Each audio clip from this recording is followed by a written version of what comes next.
全家人都在一起来灭火。哎，刚刚我们这么多人来灭了一场大火，你看我姐夫来浇水呀，你看我大姐还笑。我就是薛老板。快拿水。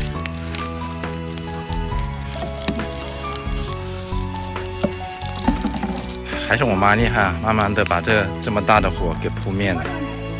我们这边全是草啊，没人维护。哎呀，像打水似的。哎呀，这里，累死了。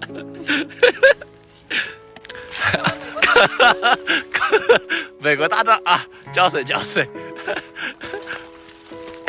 呀，哎呀，慢，到盆子里。我们不用倒，就放在这。倒到桶里，它不好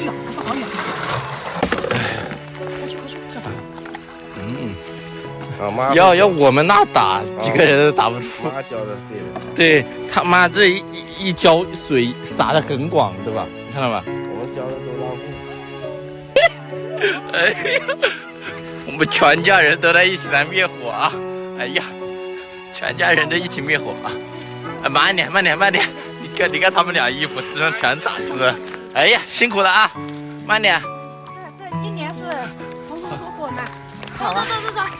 星星，你也来打火啊？你也，哎呀，看我姐夫。就这个东西扎人。哎，刚刚我们这么多人来灭了一场大火啊！我们看一下救火的感言。来，首先小谢来说一下，感觉这个火怎么样？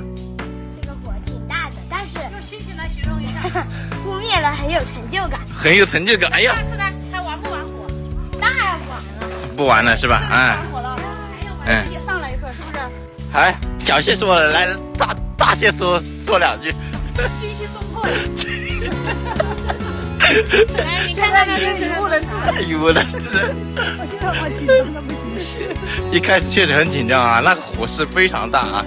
小星星，他要烧起能把这边全都烧了。对，因为这边全部都是稻草啊。来，我大姐感觉怎么样？刚开始啊，我是乐在其中，后面感觉火越来越大，突然有点紧张，然后感觉到水那个水动得太慢了，突然我们家水都没有了，然后我还井里面的水，我们几个人弄，我感觉火越来越大，这时候我妈出场了，你知道吗？我妈一来，我把那火给灭了，惊心动魄，不应。我大姐跟说笑死了，我天了。讲相声。今年的3000万给你们评分好。就是我大姐可以去当相声了，我天了。你把妈累坏了哟。你看嘛，你看这是救火，我妈是最还是老的啦，对，我妈姜还是老的啦。我妈是特别专业啊，对吧？我们拿弄了一桶水一泼，乖完了呀，结果一丁点火都没灭。